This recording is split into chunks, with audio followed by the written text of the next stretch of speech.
네, 오늘 같이 우리 은혜 나눌 말씀은 마가복음 14장 12절에서 26절까지 말씀입니다. 우리 같이 한 목소리로 봉독해 올려드립니다. 시작. 이 말씀은 살아계신 하나님의 말씀입니다. 무교절의 첫날 곧 유월절 양 잡는 날에 제자들이 예수께 여짜오되 우리가 어디로 가서 선생님께서 유월절 음식을 잡수시게 준비하기를 원하시나이까 하매 예수께서 제자 중에 둘을 보내시며 이르시되 성내로 들어가라. 그리하면 물 한 동이를 가지고 가는 사람을 만나리니 그를 따라가서 어디든지 그가 들어가는 집주인에게 이르되 선생님의 말씀이 내가 내 제자들과 함께 유월절 음식을 먹을 나의 객실이 어디 있느냐 하시더라 하라. 그리하면 자리를 펴고 준비한 큰 다락을 보이리니 거기서 우리를 위하여 준비하라 하시니 제자들이 나가 성내로 들어가서 예수께서 하시던 말씀대로 만나 유월절 음식을 준비하니라. 저물매 그 12를 데리시고 가서 다 앉아 먹을 때에 예수께서 이르시되 내가 진실로 너희에게 이르노니 너희 중에 한 사람 곧 나와 함께 먹는 자가 나를 팔리라 하신대 그들이 근심하여 하나씩 하나씩 나는 아니지요 하고 말하기 시작하니 그들에게 이르시되 12 중에 하나 곧 나와 함께 그릇을 손에 넣은 자니라. 인자는 자기에 대하여 기록된 대로 가거니와 인자를 파는 그 사람들에게 화가 있으리로다. 그 사람은 차라리 나지 아니하였더라면 자기에게 좋을 뻔하였느니라 하시니라. 그들이 먹을 때에 예수께서 떡을 가지사 축복하시고 떼어 제자들에게 주시며 이르시되 받으라 이것은 내 몸이니라 하시고 또 잔을 가지사 감사기도 하시고 그들에게 주시니 다 이를 마시매 이르시되 이것은 많은 사람을 위하여 흘리는 나의 피 곧 언약의 피니라. 진실로 너희에게 이르노니 내가 포도나무에서 난 것을 하나님 나라에서 새 것으로 마시는 날까지 다시 마시지 아니하리라 하시니라. 이에 그들이 찬미하고 감람산으로 가니라. 아멘. 네, 아침을 깨우시느냐고 수고 많으셨습니다. 눈이 참 무겁죠. 저도 아침에 이렇게 알람을 해놓고 났는데 그냥 꿈결에서 그 알람 소리가 들리는 거예요. 그래서 번뜩 일어나가지고 또 가야 되는구나. 진짜 그렇게 하면서 아침을 깨웠던 것 같습니다. 어제는 첫날이라 참 힘들었죠. 첫날에 오랜만에 꼭두 새벽에 일어나니까 하루 종일 몸도 무겁고 머리도 무겁고 막 몸도 무거웠을 거라 생각됩니다. 거기다 날씨도 왜 이렇게 비가 와. 그래가지고 몸이 더 무거웠을 거라 생각되는데 이기시고 나온 여러분들 진심으로 축복하고 사랑합니다. 오늘 말씀은요. 옛날에 밥상머리 교육이라는 말이 있었습니다. 혹시 들어보셨나요? 밥상머리 교육이라고 부모가 자식들과 같이 식사를 하면서 삶의 지혜를 가르쳐주고 뭐 같이 훈육도 하고 사랑을 나누는 것들을 밥상머리 교육이다라는 말이 있었습니다. 사실 오늘 말씀이 이런 말씀입니다. 오늘 예수님이 마지막으로 제자들과 식사를 하시면서 그들과 함께 마지막 해야 할 것들을 나누면서 우리 사랑을 나눴던 사랑을 확인한다기보다는 사랑을 주었던 우리 그 말씀을 좀 살펴보고자 합니다. 첫 번째 우리 12절의 말씀에 보면 무교절의 첫날 곧 유월절 양 잡는 날에라고 나와져 있습니다. 먼저 우리 좀 때와 장소를 좀 우리가 알 필요가 있는데요. 무교절의 첫날 곧 유월절 어린 양 잡는 날이라고 나와 있는데 사실 무교절과 유월절을 여러분 잘 아실 겁니다. 근데 혹시라도 유월절은 뭐고 무교절은 뭐지? 라고 헷갈려 하실까봐 조금 간단하게 본다면 먼저 유월절의 기원은 출애굽으로 한참 전으로 돌아갑니다. 출애굽에 10가지 재앙을 하면서 마지막 재앙이 뭐였죠? 장자의 죽음이었습니다. 그래서 장자의 죽음 가운데 이제 애굽에 속해 있는 사람들은 다 죽게 될 것이다. 그러면서 이스라엘 백성에게 모세가 양을 잡아서 문설주에 바르면 그 죽음의 사자가 넘어가게 될 것이다. 그리고 너희들은 이 마지막 재앙을 통하여서 출애굽하게 될 건데 그날 밤에 나가게 될 거니까 급하게 나가게 될 거니까 미리 준비를 해라. 그래서 어린 양을 잡고 그 피를 문설주에 바른 다음에 무교병이라고 그러죠. 원래 옛날에 오늘 빵 대부분은 다 발효를 시켜죠. 발효를 시켜가지고 빵을 부풀려서 구워 먹게 되어져 있는데 빵을 안 굽고 그냥 바로 부풀리지 않고 숙성 과정 없이 그냥 밀가루를 바로 반죽해서 빨리 먹을 수 있도록 굽는. 그러니까 오늘날 거의 이스라엘 가면 거의 그런 빵 먹긴 하는데 그냥 바로 굽는 빵을 먹고 쓴 나물과 같이 먹어서 준비하라. 사실 쓴 나물은 아니고 당시에는 고기와 이렇게 먹을 준비를 하고 서서 허리에 띠를 메고 바로 출발할 수 있도록, 쉽게 말하면 이사 갈 준비하고 짜장면 시켜 먹듯이 후다닥 먹을 수 있도록 준비해라라고 하신 게 사실 유월절의 기념이 됩니다. 그래서 유월절은 패스오버, 넘어갔다라는 뜻으로 하게 되어지죠. 그래서 유월절을 지내기 위해서 이제 유월절이 지내기 위해서 어린 양을 잡게 되어져요. 그럼 이 유월절을 잡는 날이 무교절의 시작절이 되는 거예요. 왜냐하면 무교절이라는 건 무엇이냐? 우리가 이미 출애굽했어요. 출애굽해서 이스라엘 백성들이 그걸 잊지 말자라고 해서 절기로 만들어 버린 것이죠. 그래서 7일 동안 이제 유월절을 지키는 가운데 그걸 쓴나물을 먹으면서 이제 그 무교병을 먹고, 그래서 무교병을 먹는다라고 해서 무교절이라고 되어지는 거죠. 쉽게 말하면 유월절은 무교절의 첫날이 되어지는 거예요. 그래서 어린 양을 잡음으로 말미암아 이제 우리가 그거 유월절을 지키자 하면서 일주일 동안 지키는 것이 되어진 것입니다. 이해는 되시죠? 그래서 유월절 첫날에 어린 양을 잡는 날에, 그래서 뭐 13일이냐 14일이냐 학자마다 뭐 하루 전에 잡기도 하고 그날에 잡기도 해서 약간 일자가 애매하긴 한데 어쨌든 확실한 건 목요일 저녁이었다라는 것은 알 수 있습니다. 그래서 예수님이 이 제자들과 함께 이제 절기를 지키러 가야 되는데 제자들도 이제 궁금한 거예요. 이번에는 어디 가서 먹어야 합니까? 뭐 어디에서 준비를 하면 됩니까? 라고 하면서 12절 후반절에 보이죠. 선생님께서 유월절 음식을 잡수시게 준비하기를 원하시나이까 하며, 지금 제자들의 관심은 우리가 어디서 잔치를 벌여요? 어디서 이렇게 해야 돼요? 라고 물어보는 거죠. 왜? 늘 예수님은 앞에 있는 것들을 다 이렇게 준비해주고 가시니까 제자들이 먹는 거에 관심이 있어서 어떻게 가야 합니까? 라고 물어보죠.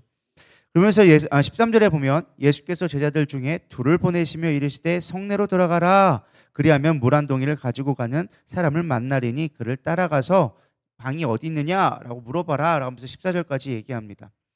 사실 누가복음에서는 여기 보면 마가복음에서는 제자들 둘을 보냈다라고 나와 있는데 누가복음에서는 정확한 이름을 알려주고 있습니다. 베드로와 요한을 보냈다라고 나오지죠. 왜? 수제자였거든요. 베드로와 요한과 야고보는 예수님의 세 수제자 중에 거의 성경에 많이 이름이 언급되어지는데 마가복음에서는 그거를 이야기를 하고 있지 않습니다. 일단 마가복음의 좀 특성을 알아야 되는데 사복음서 중에 가장 먼저 쓰여진 게 마가복음이었어요. 마가복음의 특징은 마가복음 1장에 예수 그리스도의 복음의 시작이라 하면서 시작되어지거든요. 그러니까 마가에게 가장 중요한 거는 빨리 예수님이 어떻게 복음이 되어졌는가를 설명하는 게 되게 중요해요. 그래서 마가의 특별한 특징 중에 하나가 쉼표가 거의 없어요. 마침표가 거의 없어요. 다 쉼표예요. 예수님 여기서 보면은 예수께서 제자들 중을 보내시며 이르시되 성내로 들어가라. 그리하면 물 한 동이를 가지고 가는 사람이 만나느니 그를 따라가서 어디로 가든지 그를 들어가는 집주인에게 이르시되 선생님의 말씀이 내 제자들과 함께 유월절 음식을 먹을 것을 나의 객실이 어디 있느냐 하시더라 하라. 그러니까 이 두 구절이 한 문장인 거예요. 그러니까 원래는 끊으면은 네다섯 문장이 나와야 되는 거예요. 예수께서 제자들 중을 보내셨습니다. 성내로 들어가서 그들에게 물 한 동을 가진 사람을 만나라고 하였습니다. 이렇게 되는 문장들을 그냥 쉼표 없이 쭉 하는 거예요. 왜? 막 급해가지고 마가는 막 이렇게 시시콜콜한 거를 설명하지 않습니다. 그게 뒤에도 보면 계속 나와요. 어쨌든 중요한 건 마가는 이제 빨리 복음을 증거하냐고 이렇게 둘을 보냈다. 근데 재밌는 여기가 이야기 됩니다. 우리는 아무 생각 없이 읽으니까 그냥 예수님이 가가지고 준비했으니까 갔다라고 생각하는데 이거를 보통 두 가지로 해석이 가능합니다. 이게 하나님의 신성에 의한 예언이냐, 이미 다 알고 계시기 때문에 어디 가면 만날 것이고 어디 가면 이렇게 얘기하면 다 준비해야 될 것이다 라는 것을 예언으로 알고 있었냐, 아니면 이것들이 미리 예약되어진 계획되어진 예약이냐라는 것에 조금 차이가 있는 거예요. 우리 이해가 하셨죠? 예언이냐 예약이냐라고 우리가 생각해 볼 수 있는데 대부분의 학자들 같은 경우는 예약이었을 것이다 라고 이야기를 합니다. 왜 그러냐면은 몇 가지 근거를 두고 있는데, 자, 여러분 가만히 생각해 보시기 바랍니다. 예수님이 뭐라고 얘기했느냐? 물 한 동이를 가지고 가는 사람을 만나리라 라고 얘기합니다. 예루살렘에 물 한 동이를 지고 가는 사람들이 한 사람뿐이었을까요? 수없이 많은 사람들 중에 한 사람이라고 우리는 생각하며 말씀을 읽게 되어지면 예언의 무게가 더 많이 가요. 어떻게 그 사람을 만나? 누군 줄 알고 만나? 마치 엘리야가 이제 수넴 여인을 만나러 갔을 때 어떻게 그 사람 중에 만나리라, 누구를 만날 것이다 라고 하는데 어떻게 만나지? 이런 식으로 우리가 예언의 무게를 또 둘 수 있는데, 사실 이 말씀을 원어로 보면은 쉽게 이해할 수가 있습니다. 이게 원어로 보면은 뭐라고 하냐면 한 동이를 가지고 가는 이 사람이란 말이 이 아포스톨로스라고 해가지고 남성형을 썼어요. 그러니까 물동이를 지고 가는 남자를 보게 될 거야라고 얘기해 주고 있는 거예요. 근데 사실 당시 고대에서 이 물 항아리는 누가 줬어요?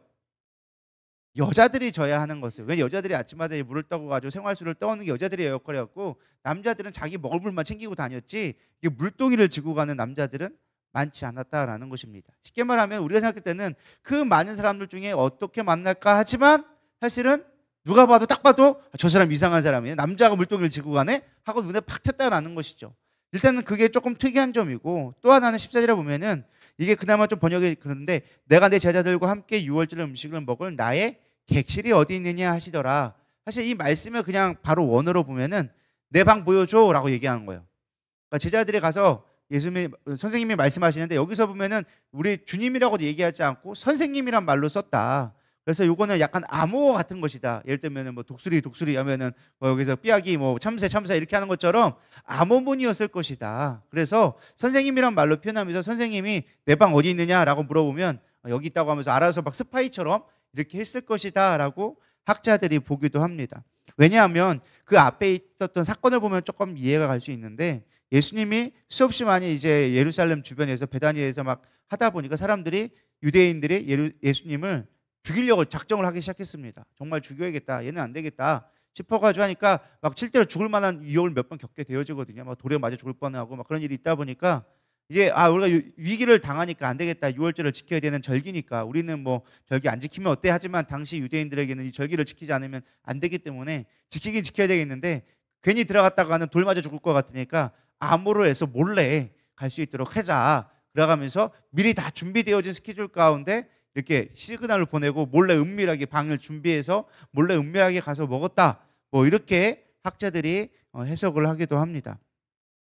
근데 사실은 조금 우리가 생각하는 예수님 모습하고 좀 너무 다르잖아요. 그죠? 뭐 상황적으로는 충분히 이해갈 수 있는데 우리가 생각하는 예수님과는 너무 다른 모습을 갖고 있습니다. 어쨌든 중요한 건 무엇이냐? 이게 예학이든 예언이든 오히려 제가 볼 때는 예약을 한 거라면 예수님은 더 제자들을 사랑했던 것이다. 그 위기 가운데도 제자들을 먹이시고 그들과 마지막을 보내려고 하는 예수님의 준비하는 과정이 사실은 더 의미가 있는 것이죠.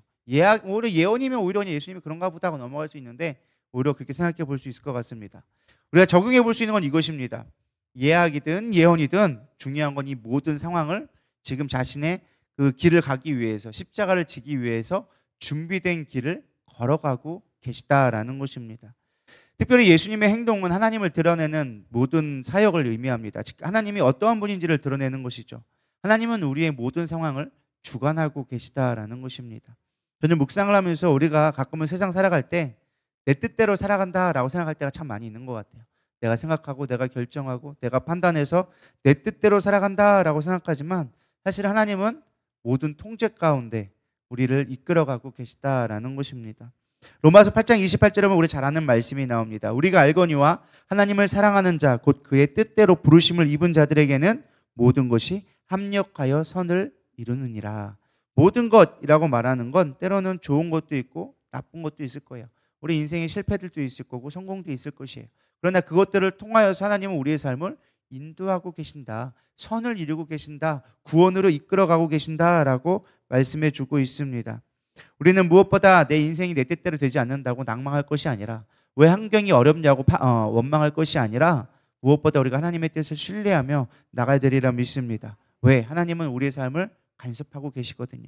다 준비하고 계시고 그게 예언이든 예약이든 우리의 삶을 준비하시고 그의 길을 가고 계시기 때문에 우리도 그것을 믿고 나가야 되는 오늘 이 아침이 되기를 축복합니다.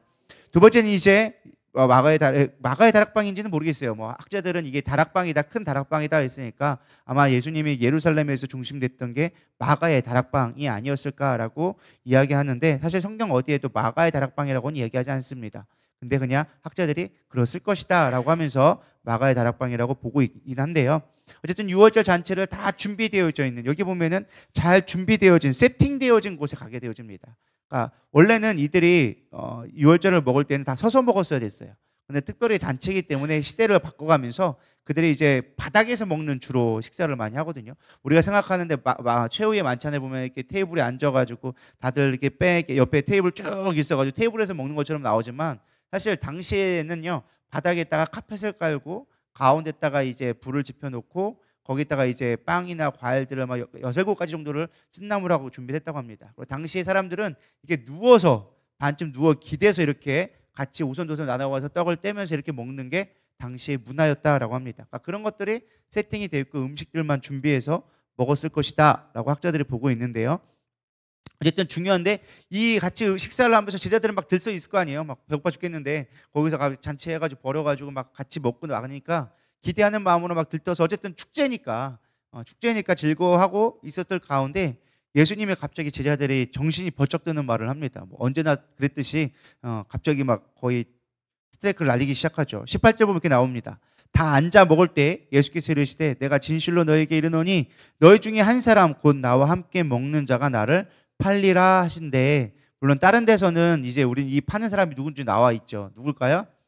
가룟 유다. 사실 당시에 이 마가복음에서는 그런 걸 일일이 호명하지 않습니다. 그냥 누군가가 나를 팔 것이다라고 하면서 은밀하게 이야기를 하고 있죠. 그래서 같이 있던 제자가 배신자다라고 하면서 식사 중에 충격적인 말을 한 거예요. 여기서 누가 나를 배신할 거야, 나를 팔아버릴 거야라고 얘기하죠. 사실 이 말씀은 시편 41편 9절에 있는 말씀을 예언을 성취하기 위한 것이었습니다. 시편 41편 9절 한번 다 같이 읽어보겠습니다. 시작.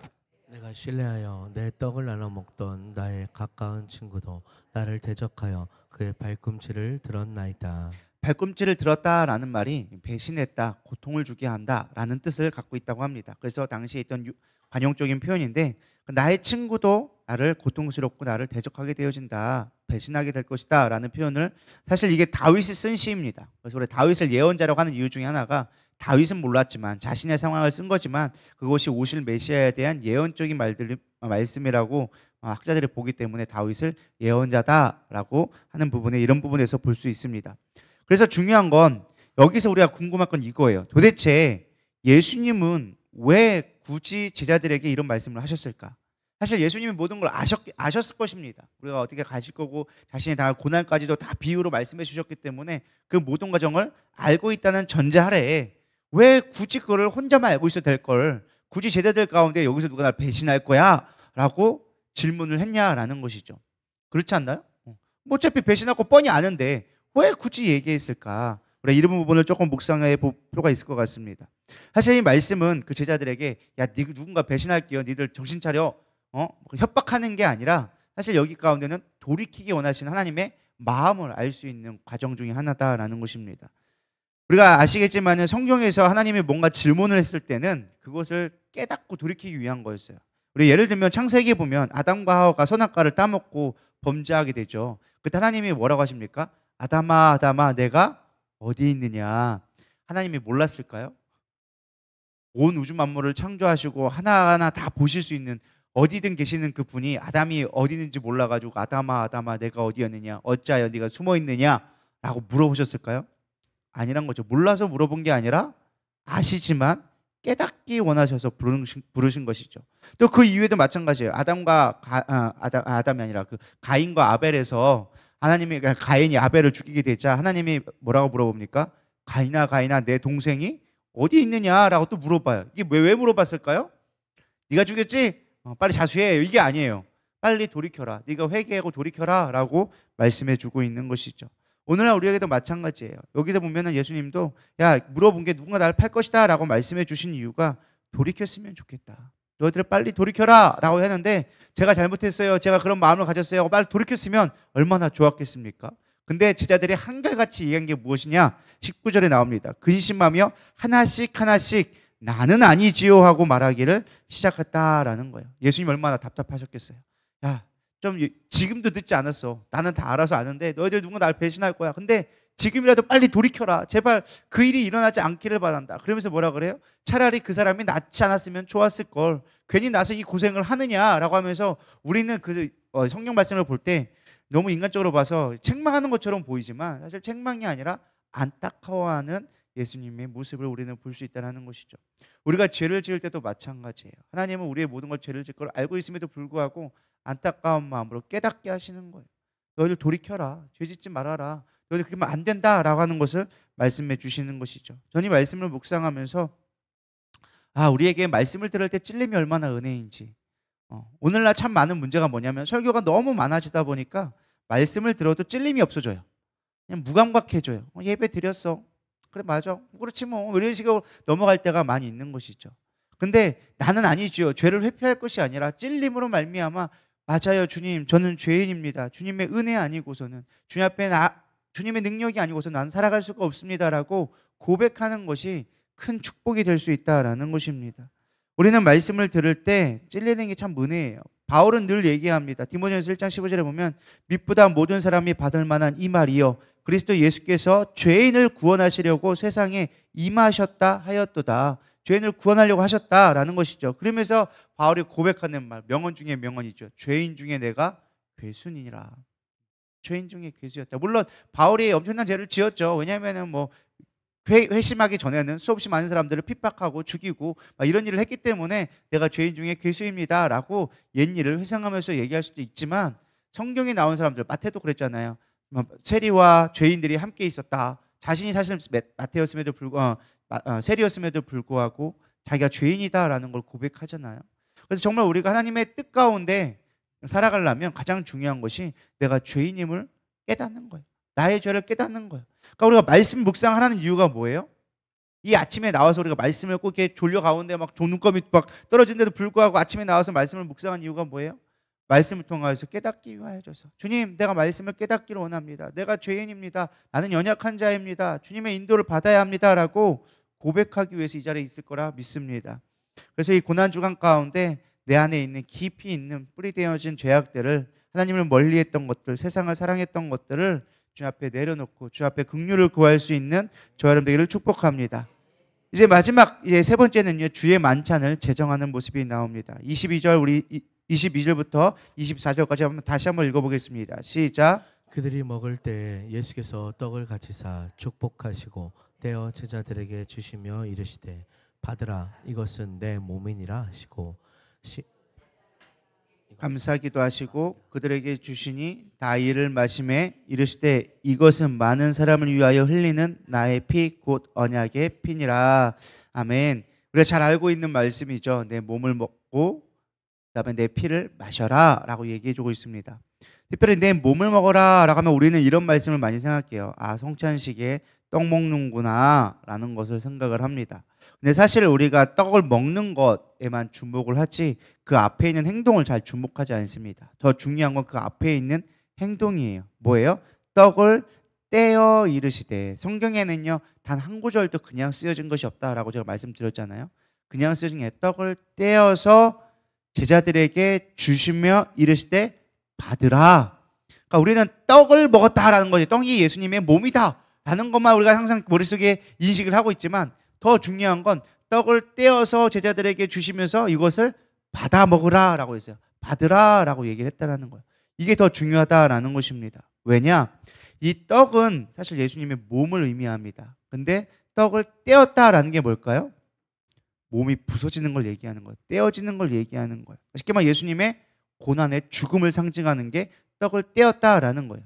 근데 여기까지는 좋아. 아 예수님 우리를 십자가에 죽으셨구나라고 좋지만 거기서 끝날 예수님이 아니라는 거예요. 중요한 건 이거를 떼어서 제자들에게 주시면 너희들도 받아 먹으라. 아 우리는 떡을 먹는구나 생각하지만 사실 예수님은 이중적인 의미를 말씀하고 있죠. 너희도 이와 같이 죽게 될 것이다 라는 것을 이야기해 주고 있는 거예요. 그러니까 제자들에게 너희들도 이와 같이 근데 그 말씀대로 정말로 이루어지게 되어지죠. 예수님의 제자들 중에 이 떡을 먹은 사람들은 다 순교를 하게 되어졌습니다. 그러니까 사도를 교회를 세우는 기초로서 너희들이 죽게 되어질 것이야. 너희들도 이것을 먹어야 돼라고 얘기하죠.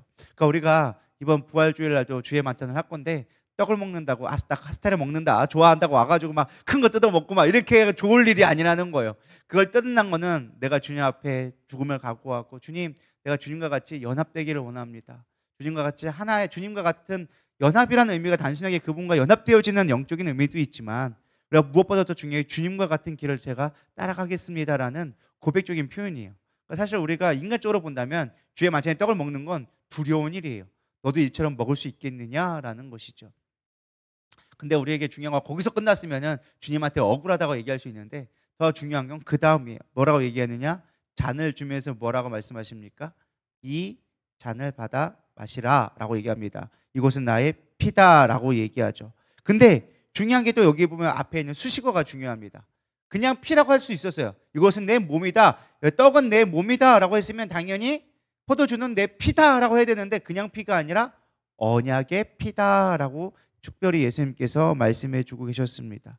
사실 이 언약의 피다라는 말도 우리가 좀 잘 알아야 됩니다. 사실 우리 옛날에 이 말 때문에 사람들이 기독교가 많이 핍박을 당했죠. 기독교는 뭐 사람을 뜯어먹고 그 피를 마시고 이게 뱀파이어냐, 뭐 이게 식인종이냐, 막 이러면서 많은 오해가 있었지만 사실은 이 언약의 피라는 것을 좀 우리가 의미해 볼 필요가 있습니다. 스가랴 9장에 보면은 오실 메시아에 대해서 예언해 주는 부분이 나와 있는데요. 우리 스가랴 9장 9절에서 11절 말씀 같이 보도록 하겠습니다. 시작. 시온에 따라 크게 기뻐할지어다, 예루살렘에 따라 즐거이 부를지어다. 보라, 내 왕이 내게 임하시나니 그는 공의로우시며 구원을 베푸시며 겸손하여 나귀를 타시나니 나귀의 작은 것 곧 아기 새끼니라. 내가 에브라임의 병거와 예루살렘의 말을 끊겠고 전쟁하는 활도 끊으리니 그는 이방 사람들에게 화평을 전할 것이요 그의 통치는 바다에서 바다까지 이르고 유브라다의 강에서 땅끝까지 이르리라. 또 너로 말할진대 내 언약의 피로 말미암아 내가 내 갇혀 있는 자들을 물 없는 구덩이에서 놓았나니. 아멘. 오실 메시아를 모습하는 딱 예수님의 모습이죠. 나귀를 타고 가시고 평화를 이끌어 주실 것이며 평화의 왕이시며 무엇보다 내 언약의 피로 말미암아라고 나와져 있습니다. 이 언약의 피라는 말을 우리가 조금 이해할 필요가 있어요. 내 피를 마셔라, 언약의 피다라는 말이 그 당시의 문화를 좀 알 필요가 있는데, 당시 구약에서는 우리가 어떤 중요한 계약을 맺을 때는요 항상 하던 게 있어요. 그래서 우리가 성경에도 나와져 있는데, 예를 들어서 용돈 조사가 저와 중요한 계약을 맺어요. 근데 이게 그냥 말로만 맺으면 깨질 수가 있잖아요. 그러니까 이들에게 확실한 증거를, 표징을 보여주기 뭘 하느냐, 예를 들어서 양이든 소든 중요한 거일수록 좀 큰 비싼 재물을 가져요. 근데 그걸 가지고 진짜 반으로 쫙 쪼갭니다. 그리고 반을 가지고 걸어놔요. 걸어놓고 그 사이를 저도 지나가고 용전자 같이 걸어 지나가게 되어집니다. 그럼 우리가 피가 막 떨어지잖아요. 피가 막 뚝뚝뚝 떨어지는 그 가운데 그 사이를 지나가면서 기억하게 하는 거예요. 네가 만약에 내 언약을 내가 어떤 계약을 맺었는데 이걸 지키지 않으면 너도 이와 같이 될 거야. 뭐예요? 반드시 지키란 뜻이에요. 이거는 피로 맺은 성경에서 피는 뭐예요? 구약에서는 생명을 의미하거든요. 그러니까 목숨 걸고 지켜야 되는 걸 지켜야 된다라는 걸 할 때 이 언약의 피로 맺었다라고 얘기하죠. 그래서 우리가 잘 알고 있는 것 중에 하나가 안중근 의사의 단지혈서라는 말이 있습니다. 단지혈서가 뭐냐?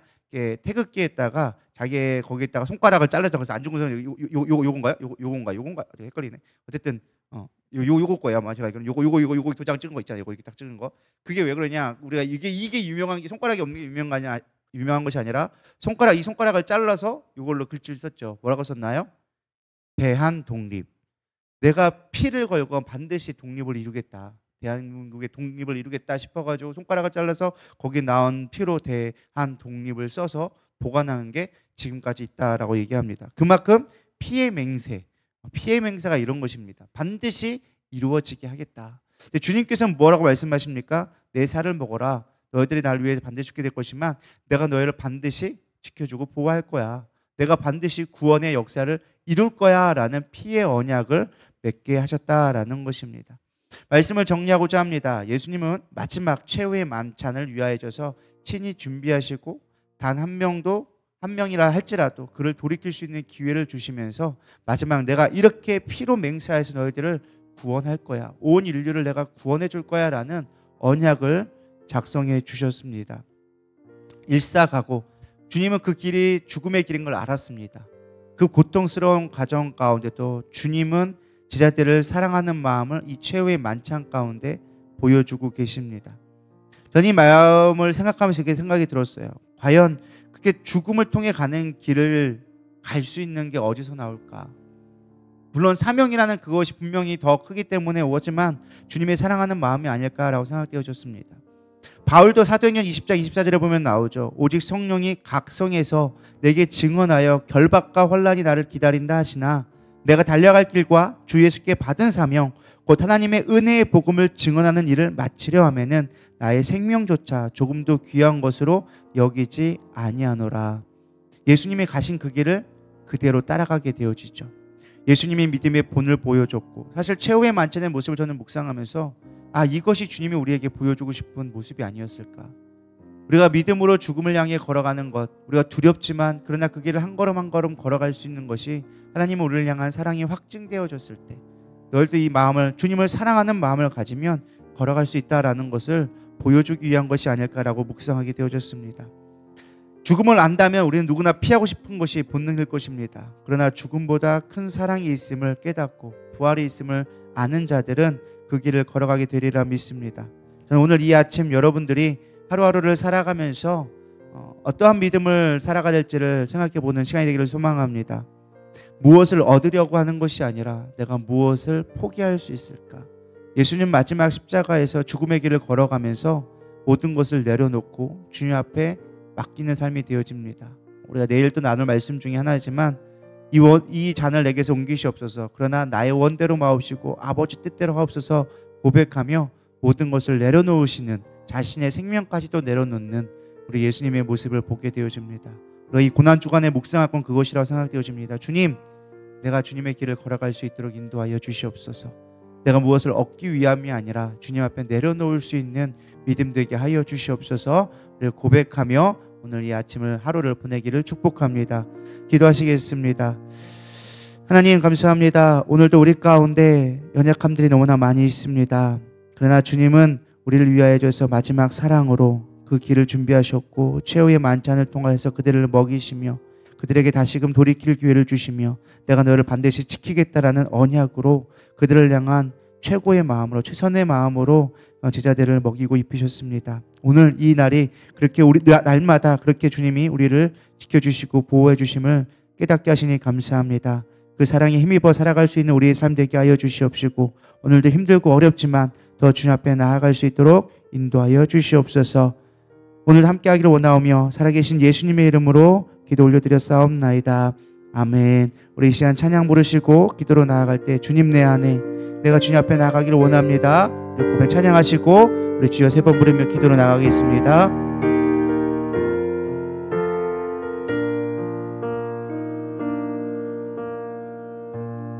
언제나 내 모습